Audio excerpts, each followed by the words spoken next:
Bab 831. Roh Pedang Batu Biru. Khawatirnya masalahnya tidak sederhana. Benar saja, di tengah keributan itu, lelaki besar itu perlahan mengangkat batu biru, tetapi melihat bahwa dia akan meletakkan batu biru di atas kepalanya, tubuh lelaki besar itu tiba-tiba bergetar, lalu dia mendengus dan menyemburkan seteguk darah. Batu biru jatuh ke tanah, dan pria besar itu jatuh, memegangi dadanya dengan wajah pucat. Ada apa ini? Semua orang juga sedikit tercengang, melihat bahwa akan segera berhasil, dan tiba-tiba gagal pada akhirnya. Batu biru, kamu memiliki masalah, apa yang tersembunyi di dalamnya? Dia menyerang aku. Orang besar itu berdiri dan bertanya kepada Zishi dengan marah. Aku tidak mengerti apa yang kamu maksud. Zai itu mencibir, tetapi aku mengenal beberapa orang.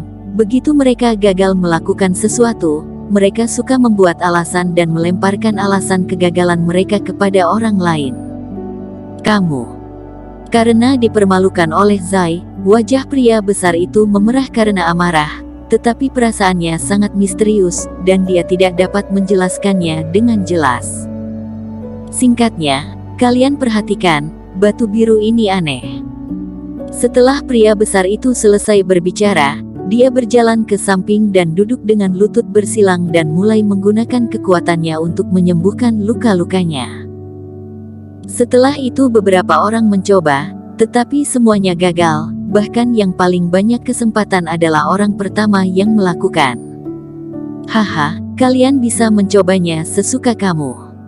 Kalian lihat di bagian tengah gunung, ada istana peri. Selama kalian mengangkatnya, aku jamin semua orang akan mendapatkan bagian. Sebenarnya aku juga berharap orang-orang dari luar dunia bisa menghasilkan beberapa orang yang benar-benar cakap, bukan tidak berguna semuanya. Melihat semua ini, ekspresi Zai menjadi lebih menghina dan menyindir.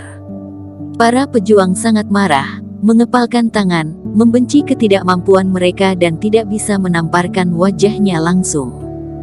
Aku akan mencoba. Si brewok menjilat bibirnya, dia sudah siap bergerak dan tidak bisa menahan diri lagi. Hati-hati. Erikin mengingatkannya, dia juga pernah merasakan sebelumnya bahwa sepertinya ada sesuatu yang tersembunyi di batu biru ini. Si brewok mengangguk dan melangkah maju. Erikin melihatnya dan menatap dengan dark eye pada saat bersamaan. Si brewok mempraktikkan kultivasi pelatihan ekstrim.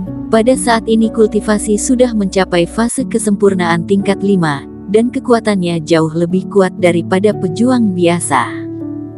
Lengannya bergetar, dan segera mengangkat batu biru itu, terlihat sangat santai.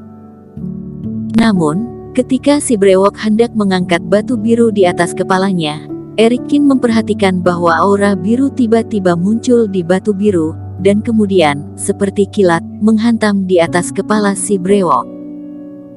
Mata si brewok melebar dan tidak bisa menahan erangan.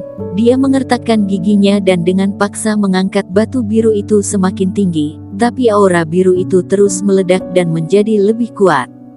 Sial! Si brewok mengeluarkan darah dari sudut mulutnya, dan dengan tidak tahan membuang batu biru itu, terengah-engah. Ada apa? Ye Zun mendekat dan bertanya.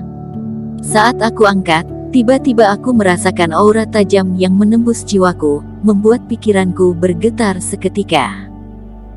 Aku menahannya sepanjang jalan, namun pada akhirnya nafas berubah menjadi seperti guntur, dan hampir menghancurkan jiwaku sampai mati. Si brewok berkata dengan sangat tidak senang. Memang kelihatannya batu biru, tapi sebenarnya ada jebakan tersembunyi. Sekte Wendao ini melakukan sesuatu yang sangat jahat. Si brewok bersenandung. Melihat si brewok kalah, semua orang sangat tertekan. Mereka menggelengkan kepala, beranggapan tidak ada yang bisa melakukannya. Zai menjadi lebih senang. Dia mengangkat kepalanya dan menatap orang-orang itu dan berkata, jadi semuanya, bukan karena Sekte Wendao memperlakukan secara berbeda. Hanya saja kalian juga telah melihatnya. Tidak ada orang di luar dunia yang benar-benar bisa digunakan. Konyol kalau bahkan tidak bisa mengangkat sebongkah batu, membicarakan keadilan apa pula. Penyambut tamu juga mencibir. Semua orang memerah, beberapa orang tidak bisa menerimanya, dan mereka sudah pergi lebih awal. Eric Kin mengernyitkan alis, pejuang di luar dunia saat ini sangat rendah. Jika emosi ini dibiarkan menyebar, khawatirnya di masa depan, para pejuang di luar dunia akan minder. Menganggap mereka kalah dengan pejuang dunia tersembunyi, tanpa rasa percaya diri tidak ada harapan bagi pejuang di luar dunia. Siapa bilang tidak ada yang bisa melakukannya? Pada saat ini, Eric Kin keluar, dan dia melihat ke Zai dan berkata, "Aku mendengar kamu berkata bahwa selama bisa mengangkat batu, semua orang bisa pergi ke Istana Peri, kan?" Tentu. Premisnya adalah kalian memiliki kualifikasi ini. Zai itu mencibir dan mengangguk. "Bisakah kamu mewakili Sekte Wendao?" kata Eric Kin. "Tentu, selama kalian bisa melakukannya, aku tidak bisa mengatakan apa-apa." Zai itu dengan tegas berkata, "Oke, ingat apa yang kamu katakan sekarang." Eric Kin tersenyum acuh tak acuh dan berjalan menuju Batu Biru. Semua orang memandang ke arah Eric Kin dengan kompleksitas di matanya. Eric Kin menjadi harapan terakhir semua orang. Semua orang menantikan Eric Kin untuk mengembalikan harga diri pejuang di luar dunia. "Coba aku lihat siapa kamu." Eric Kin meletakkan telapak tangannya di atas batu biru, menarik napas dalam-dalam, dan tiba-tiba energi meledak. Mata semua orang berbinar. Kecepatan Eric Kin lebih cepat dari si brewok. Dalam sekejap, batu biru itu terangkat ke bahu. Bahkan Zai itu sedikit terkejut, tetapi kemudian dia tersenyum lagi. Dia terlalu gugup, selama ada nafas itu, tidak peduli seberapa tinggi kultivasi Eric Kin, itu tidak berguna. Eric Kin perlahan mengangkat batu biru, dia menyalakan Dark Eye dan melihat langsung ke batu biru. Kemudian Eric Kin melihat nafas keluar dari batu biru, hampir tak terlihat, dan kemudian segera menembus pikirannya. Di lautan kesadaran, segera setelah aura biru itu muncul, lalu terbang seperti pedang tajam, mengaduk segalanya. Di langit di atas lautan kesadaran, kerohanian emas Eric Kin, duduk bersila, juga tiba-tiba membuka matanya saat ini. Ini ternyata roh pedang murni. Eric Kin melihat nafas, dan senyum muncul di bibirnya. Dia sudah menyiapkan banyak rencana, berniat untuk membunuh aura ini, tapi sekarang sepertinya tidak perlu ada masalah seperti itu. Selama itu adalah roh pedang, yang bisa dibandingkan dengan dirinya. Alis Eric Kin di lautan kesadaran tiba-tiba bersinar dengan cahaya putih, jejak berbentuk pedang muncul, dan kemudian meledak dengan kecemerlangan tajam, langsung menyerang aura biru yang menyusup. Nafas itu terbungkus cahaya putih, dan tampaknya sadar, lantas berputar dan berjuang terus-menerus, ingin melawan Eric Kin. Masih ingin melawan, hancurkan. Eric Kin tiba-tiba membuka matanya, dan roh pedang roh murni pecah sepenuhnya.